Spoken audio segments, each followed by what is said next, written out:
ძალიან დიდი მადლობა იმისთვის, რომ ხართ ჩვენი სტუმრები და პირველ რიგში, რა თქმა უნდა, გვაინტერესებს თქვენი პროექტის შესახებ, რას მოიცავს კრიპტოვალუტით გადახდა. აი, ესე როგორც ჟღერს, უკვე ცოტა რთული აღსაქმელია და ჩვენს მსმენელებს რომ ვუთხრათ იმ პროექტის შესახებ, რომელიც თქვენ ახლახან დაიწყეთ. კი ბატონო, გამარჯობა, მოგესალმებით ყველას.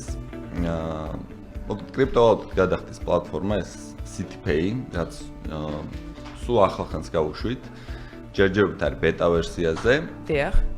თუმცა ახალი ამბავი გვაქვს, რომ ავიღეთ ჯიტას საქართველოს ინოვაციებისა და ტექნოლოგიების სააგენტოსგან გრანტი, რაც საკმაოდ დაგვეხმარება, რომ ეს პროექტი დაუძრათ და გავიტანოთ საერთაშორისო ბაზარზე. თვითონ პროექტს რაც შეეხება.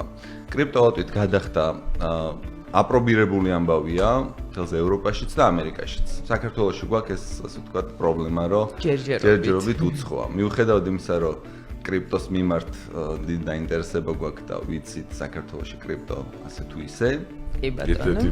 ისეთ სერიოზული წარმოებლები. კი, წარმოების თვალსაზრისით ნამდვილად გვაქვს ამისი ბექგრაუნდი, მაგრამ ყოველდღიური გადახდებში არ ვიყენებთ, რეალურად არ ვიყენებთ. აი, რატომ უნდა გამოვიყენოთ, საინტერესოა. ხო. CityPay თავაზობს ბიზნესს ალტერნატიულ გადახდის საშუალებას, როგორც ონლაინ გადახდებისთვის, ასევე ფიზიკური მაღაზიებისთვის და ფიზიკური შოპებისთვის, ასე ვთქვათ. პირველი, რაც ძალიან მნიშვნელოვანია, გლობალურ ბაზრებზე გაქვთ დომა და გადახდის საკომისიოები, fee, რაც არის სხვა სტანდარტულ საბანკო ტრანზაქციებთან შედარებით 4-ჯერ, 5-ჯერ უფრო იაფი ჯდება კრიპტოვალუტით გადახდის შემთხვევაში.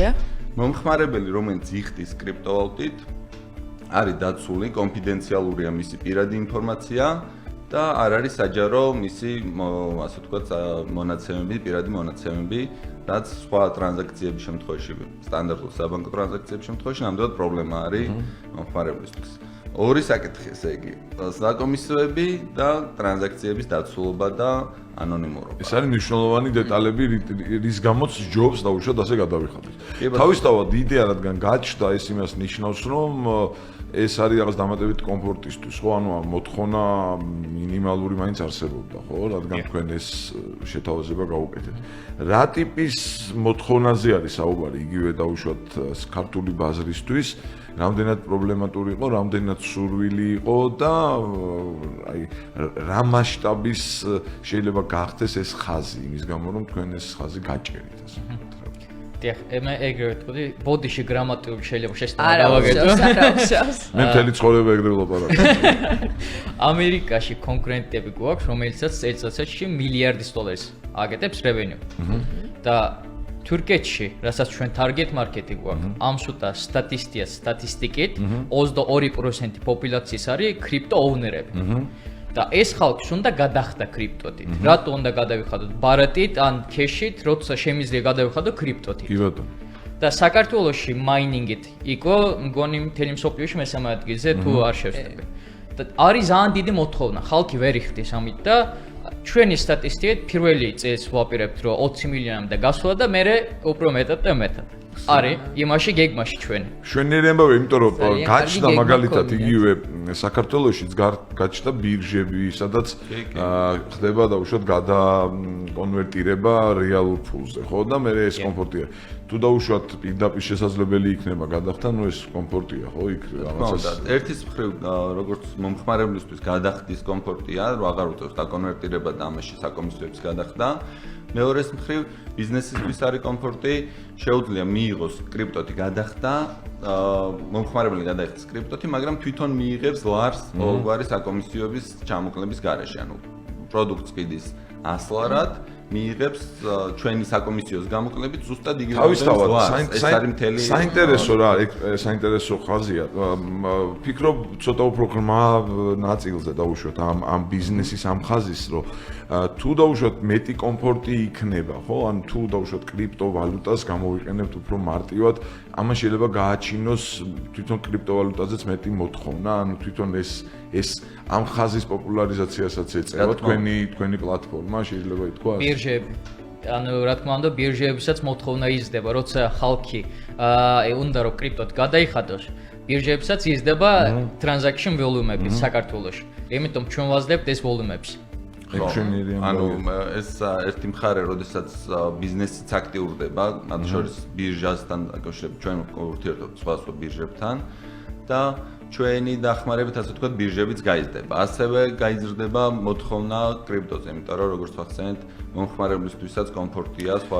საინტერესოა, თვითონ ოუნერები თუ რაც ვქვიათ, ანუ ამ კრიპტოს ფლობელები, მათ აქვთ მეტი ინფორმაცია, მათ იციან, ისინი ამ ბიზნესში არიან, ნუ დინამიკას იციან, ხან ისე ხან ეს არ არის თავი, მაგრამ ბიზნესს რა დამოკიდებულება აქვს, ანუ კომპანიებს რა დამოკიდებულება აქვს, იმათ ვისთვისაც ტრადიციული ხაზი არის ფული ჩვეულებრივი და შესაბამისად ისინი როგორ ხვდებიან ამას თორე გადამხდელს რო კომფორტს უქმნი ეს გასაგებია. მიმღებისთვის რამდენად მიმღებლები არიან ამ ყველაფერს. რამდენად უნდათ ამის მიღება. ხო, ასე. აქ ესე ჩამოვაყალიბებთ, რომ ჩვენი ისინი მაინც ლარს იღებენ, მაგრამ თვითონ ეს ოპერაცია რამდენად დაინტერესებს. საშუალებას აძლევენ თავიანთ მომხმარებლებს ეზრდებათ ბაზარზე წვდომა, საერთაშორისო ბაზარზე შეუძლიათ გავიდნენ ზედმეტი დანახარჯების გარეშე. სერვისი ან პროდუქტი ახლა ჩინეთში რო გაყიდო, დაახლოებით 5-დან 8%-მდე უნდა გადაიხადოს საკომისიო ტრანზაქციას. ამას ვამცირებთ 7-ჯერ. კი, საკომისიოს. 7-ჯერ ნაკლებს იხდის ამ შემთხვევაში. ანუ დამატებითი ბარიერი აღარ აქვს იმისთვის, რომ პროდუქტი მომსახურება გაყიდოს საზღვრებს გარეთ. ეს არის ყველაზე ესეთი თავარი კომფორტი ესა ხო ალბათ შეიძლება ითქვას. შორს საზღვრებს მიღმა და დაბალი საკომისიოთი. გასაგებია. დინამიკაში, აი შევხედოთ ესეთ რაღაცას, რომ ეს ნუ შეიძლება ნებისმიერ ფულთან იყოს იგივე პრობლემა კურსის ცვლილების, ასე ვთქვათ, ხო? მაგრამ კრიპტოვალუტას კიდევ თავის დინამიკა აქვს და შეიძლება პირობითად ბიზნესი საერთოდ არ იყოს ჩართული იმაში, რომ ინტერესდებოდეს რა ხდება, რა კურსი აქვს დღეს დილით, შუა დღეს, საღამოს, ხვალდილას, ასე შემდეგ. ზუსტად ამას ვაგვარებთ. ხო, ეს ხო არ აჩვენებს ბიზნეს გულისხმობ შემთხვევაში, რამე დამატებით რისკებს, რომ პირობითად მე რაღაცაზე შევთანხმდი, უშინ ჩვენთან, რაღაც 6 რაღაცა კოინი უნდა მომცე და ეს 6 კოინის შეთანხმება დღეს მაგალითად არის უკვე სხვა თანხაზე, რა პირობითად იძახი. შეიძლება ამას ძალიან სამოყვარულო დონეზე გეკითხებით, მაგრამ ამ დონეზე თუ არ აუხსნით ადამიანებს, დარჩება მეტი ბუნდოვანება თორე კარგი ბიჭები ხართ ის სახელით შესაძლებელია კი ბატონო, მაგრამ მაინც საინტერესოა. აი ამ ნაწილში რისკებს თუ ხედავ. აი ეს ნაწილი უფრო კარგად ვერ ავხსენი და უფრო კარგად გავშლი. ბიზნესი პროდუქტს ყიდის საქართველოში ლარზე. ესე ყიდის პროდუქტს 100 ლარად. და არ აინტერესებს იმას კრიპტოს კურსის ცვალებადობა. იმიტომ რომ ვიცით რომ კრიპტო ძალიან სწრაფად იცვლება, ამიტომ ეს რისკი რო არ მივცეთ ბიზნესს და კრიპტოს კურსზე რო არ იყოს დამოკიდებული, ჩვენ დგავართ მაგ შემთხვევაში ზუსტად შუაში.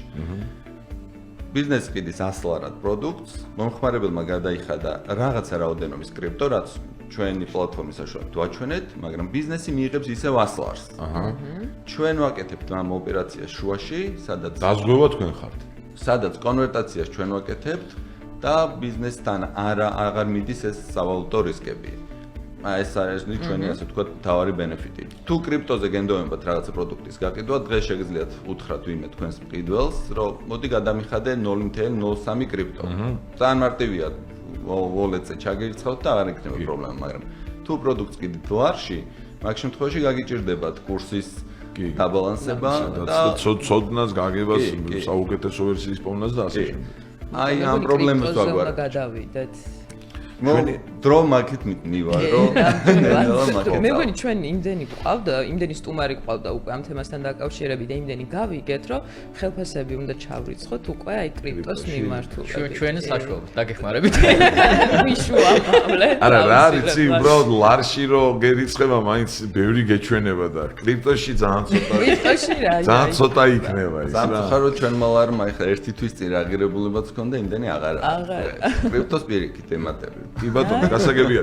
საინტერესოა იმ პერიოდში, რა პერიოდშიც თქვენ დაუშვათ უკვე ეხმიანებით ბიზნესს, ხო და თავაზობთ ამ ოპერაციებს და ამ ფორმას რა გამოხმაურება არის, ანუ სიახლეები ზოგადად მე მგონია რომ მაინც ბიზნესი უფრო სწრაფად შეიძლება ხდებოდეს სიახლეს, იმიტომ რომ დინამიკაში არის რაღაც არის, მაგრამ ყველა ქვეყნის ბიზნესს არ ეხება. ქართული ბიზნესი რამდენად ზად არის ასეთი ტიპის ნოვაციებისთვის და კარგით მოვიფიქრებთ და დაგიგრეკავთ სამობენ თუ რა კარგია სამობენ, აი რა დინამიკა გაქვთ თქვენ აი საინტერესო. კაფესთან რომელსაც დაინტეგრებდით უკვე, ანუ არიან დაინტერესებული, რატო არიან, ვისაც მუშაობთ ტურისტული ხარეზე, ტურისტები იქონ და რესტორანები, კაფეების, ამ ადამიანებს არ უნდათ დოლარიდან ლარისზე გადასვლა. და ამ ადამიანებისთვის მაგარი კომფორტი, ძალიან დიდი კომფორტი იყო. და იმიტომ ძალიან დიდი ინტერესი გამოჩნდა იქიდან ხარიდან, რომ ფოსის ვაძლევთ ჩვენ, ჩოლოგური როგორც ბარეთს ატარებენ, მაგრამ ამ შემთხვევაში გათარდება 1%-ით. ანუ იმისთვის არის ძალიან cost efficient და უფრო თავისი კლიენტისთვის უფრო გაადვილდა საქმე. იმის გარდა ბიზნესების კიდე დავარეგისტრებ coin market-ზე, რომელსაც იმისთვის ვაკეთებთ მარკეტინგი. მარკეტინგის ხარჯის არ ხარჯავს იმდენის, რომელსაც ხარჯავდა მარკეტინგზე. ჩვენ ვაკეთებთ მარკეტინგის და კიდე ახლა ჯგუფის ვაკეთებთ, რომელსაც ხალხის ვაზებს introduction, რომელსაც სადაც შეიძლება გადაიხადონ კრიპტოთი.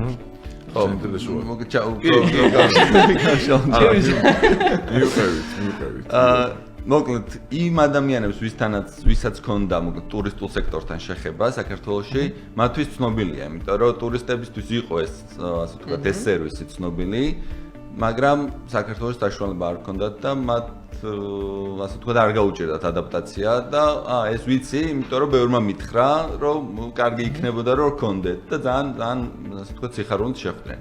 მაგრამ სტანდარტული ტრადიციული ბიზნესებისთვის რა თქმა უნდა ცოტა რთული გასაგებია ის ამბავი რომ რაღაცამ კრიპტოში გადამიხადოს რაღაცა არ უნდა ცოტა ვერ გავიგე მაგრამ ხო აბა მიდგე მაგრამ ხო როდესაც ისინი ხედავენ ზოგი ხედავს ზოგი ვერ ხედავს რა თქმა უნდა რომ ეს არის როგორც ასე ვთქვათ ერთ-ერთი დამატებითი გზა ასევე მათ ეძლევათ დიდი შესაძლებლობა ეს როგორ ისახება რა მოდი მაინც ესე ვთქვათ ანუ ინფორმაცია როგორ მიდის პირობითად მე ვარ რაღაცა ჩინელი რაღაცა სელერი თუ რაღაცა დავარქვათ და ვყიდულობ ქართულ პროდუქციას უკვე ამ შემთხვევაში ყიდვის დროს სადმე ისახება რომ მე შემიძლია ამაშიც გადავუხადო ამას ფული ანუ აი როგორ კეთდება ეს როგორ გავაგებინეთ უცხოელებს რომ ქართული პროდუქციის ყიდვა შეუძლიათ კრიპტოვალუტათაც ანუ ვებში გვაქვს თუ რამე სერვისს ან პროდუქტს ყიდით ონლაინში და შეგვიძლია საზღვრებს გარეთ გავიდეთ, უნდა გქონდეს ინტერნეტში რაღაცა ანუ შოპი ან რაღაცა პლატფორმა, ხო? გადახდის ტრადიციული საშუალებები არის ან ბარათით გადახდა, ან ჩარიცხვა, საბანკო ტრანზაქციის ჩარიცხვა, ხო? როგორც საბანკო ტრანზაქციაზე არის, ვაჩვენებთ, რომ ბარათის მონაცემები შეიყვანოს და შემდეგ დაახლოებით იგივე ამბავი არის. თავაზობთ კრიპტოთი გადახდას. მომხმარებელი თვითონ აირჩევს გადაიხადოს ბარათით თუ კრიპტოთი. თუ კრიპტოთი აირჩევს მაგ შემთხვევაში გადმოდის ჩვენს ნაწილზე. მაგ შემთხვევაში მოგმართავს ჩვენ რომ პროდუქტი ღირს 100 ლარი და ამის ეკვივალენტი სხვადასხვა კოინებია მათ შორის მარტო არა მარტო ბიტკოინი და უამრავი. ხო. ჩვენ თავაზობთ ამ კრიპტოების ჩამონათვალს, რომელ კრიპტოშიც უნდა რომ გადაიხადოს, იმ კრიპტოს ეკვივალენტ კურსს ვაჩვენებთ. keywords ამოვგდებთ და ასკანერებს გადაიხდის. ძალიან მარტივი პროცესია, 10 წამში ასე ვთქვათ ტრანზაქცია აისახება. როგორც მყიდველთან, ისე გამყიდველთან, ასე ვთქვათ, ძალიან მარტივად სწრაფად ხდება. მეტი ინფორმაციის შეყვანის გარეშე. მე ზოგადად დივერსიფიკაციის მომხრე ვარ, ანუ რაც მეტი ვარიანტი არსებობს, რომ ორ ადამიანს შორის შედგეს მოლაპარაკება, ეს არც ვალუტებში მომწონს შეზღუდვა. და მით უმეტეს ამ ტრადიციულ ვალუტებში და მით უმეტეს არც ციფრულ ვალუტებში მომწონს შეზღუდვა, ამიტომ ეს დამატებითი კომფორტია ნებისმიერ შემთხვევაში უბრალოდ ჩვენი გონება მაინც ხოვდები ამაზე ნელა უნდა გადაიწყოს. წარმატებებს გისურვებთ ბიჭებო, მე ვფიქრობ რომ საინტერესო საუბარი შედგა და ნებისმიერ დროს ჩვენი კარი თქვენთვის ღია იქნება, იმიტომ რომ საინტერესო არის ჩვენს ბევრს ვგებულობთ ამ შემთხვევაში, ჩვენი მსვენელების ბევრს ვგებულობენ და ნუ თავისთავად ჩვენი მსვენელებში ძალიან ბევრია ბიზნესმენი, რომელიც ასევე ამ სიახლეებს ჩვენი საშუალებით იგებს, ასე რომ წარმატებები თქვენს ბიზნეს იდეას და დარწმუნებული ვარ, რომ ძალიან მალე ზოგადად იმ დიდი რაღაცა ახალი მოდელის ნაწილი გახდება საქართველოს თქვენი კომპანიაც, რომელზეც სამყარო ეწყობა და მე მგონი რაღაცა მართლა ეს ფული ხელის ჭუჭრიაო რა, რაღაც პირდაპირ გაიგო. კი, გითხარი, მე შენ უნდა გადავიდე თქო. უამრავ რაღაცაზე გადავედით, მოკლედ. კარგი არის, წარმატებები.